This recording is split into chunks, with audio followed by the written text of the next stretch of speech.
Before I begin, I'd like to extend our deep sadness and shock at the horrific murder of 19 children and 2 adults in Uvalde, Texas yesterday. It's clear gun violence in the US is out of control, and there's ever-diminishing hope that it's going to lead to much-needed change. Minister, last week a family once again had to resort to telling their story to RTE to vindicate the constitutional right to education for their children. When our leader, Ivana Bacik, raised it with the Taoiseach last Wednesday, he apologised to the family, and we're glad that the Milne family have now been given a commitment to local school places. However, it should never have come to this. For years, the Milne family had to fight for educational access. For Ryan and Kyle Milne, they have lost 6 years of schooling. As our mother Gillian said, we've basically been punished for having children with special needs. You feel almost to blame. Did we not fight hard enough? No parent should have to say those words. No parent should have to put themselves in that position of opening up their private lives just to get access for education for their child. We are constantly told on the opposition benches that it's not for the want of resources or government action, that there's over $2 billion in the education budget for complex needs. But there are still many outstanding issues that must be addressed. The Minister is going to issue a Section 37A notices and open special classes, but we still don't have all the information. There are many families all over the country still waiting for a place. There's an acute shortage of places everywhere in this country. Only last night, our spokesperson, Aon O'Riordan, and Councillor John Walsh met with parents in Dublin 15 to discuss the acute shortage of secondary school places for children with autism in that location. Last week, Minister Madigan was unable to reveal how many children are actually waiting on a place. We do need to know how many there are. There are also schools across the country that are still waiting on their SNA allocation for next year. These are complex issues, Minister, and involve huge public investment. But clearly, we have a problem where there is not sufficient planning for special class places. The legislative framework is also clearly out of date, and Minister and the Government say they're reviewing the EPSN and Education Act. Fergus Finlay rightly highlighted in his article yesterday that for 17 years key EPSN provisions have not been commenced. This includes the granting of individual educational plans. But a review at this stage won't help parents who are struggling now, won't address the right to education for children with additional needs. We know the law must be updated, but that will take time. We know that proper planning can address all these issues, and we know the Department has nearly all the information it needs to determine where places are. So, Minister, what I want from you today is clarification. How many children are waiting on a special school place? Will you tell us the numbers, and will you provide a regional breakdown? We are now at the end of this school year, but will you guarantee that every child will be guaranteed a special school place for next school year? And finally, will you commence the EPSN Act and fast-track a review? Thank you, Deputy Minister.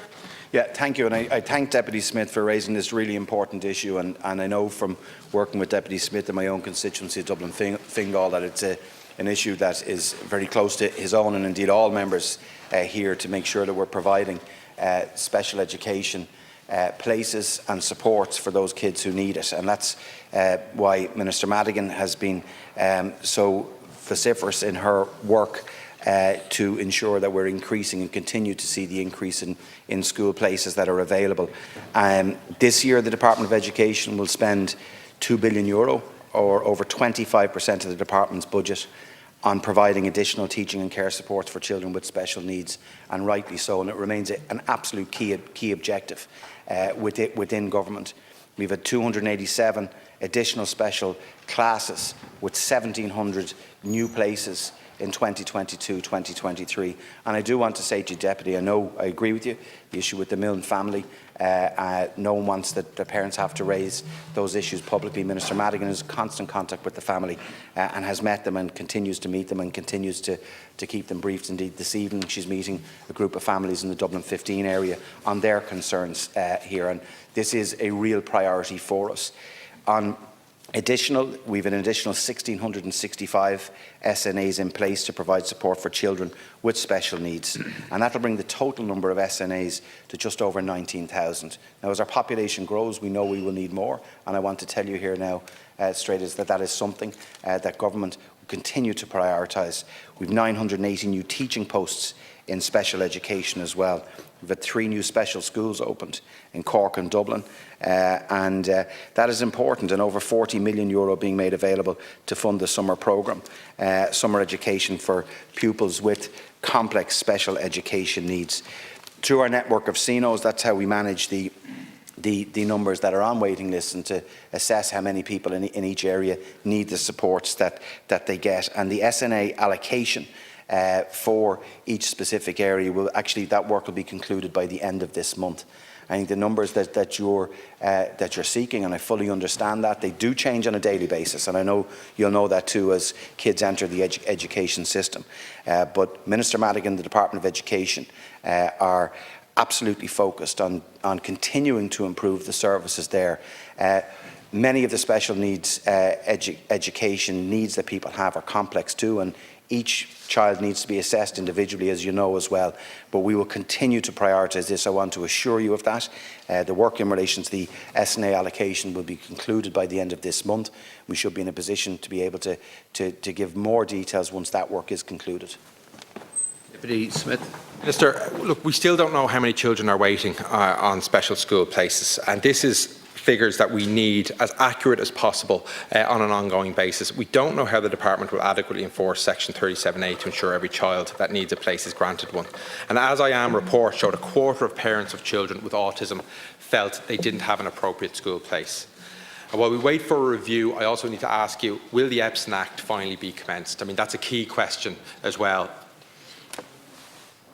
We also raised last week the delay in announcing SNA allocations. You said that work will be commenced or completed by the end of this month. It should have been completed by the end of last month, if not earlier, as it has been in previous years. It's extraordinarily disruptive for SNAs, for principals and for parents that this is delayed this year to the end of this month. It really disrupts their ability to plan for the next year. While you say it's going to happen at the end of this month, we'll have to take you on your word.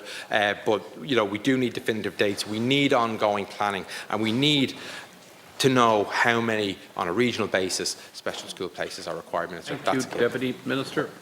I genuinely thank the Deputy, and it's important that we're able to raise matters as important as this here today. In relation to the Epsom Act, the Epsom Act Review Group met yesterday evening.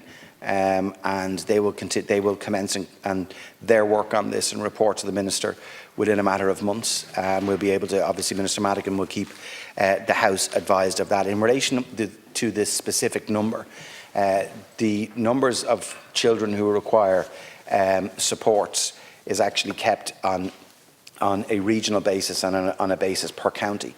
Now, we could give a figure today. The figure today will change tomorrow as well, and I think it's important what we have is that we have the supports in place to make sure that kids aren't waiting any longer than they need to get the supports that they require and indeed they deserve. And to go back on what I have said, if I look even over the last 15 years, the improvements in mainstreaming of special ed, both at primary and at secondary school, we've made vast strides in that space, and we continue to. Thank you, Minister. And it's a real priority within the government's objectives on education.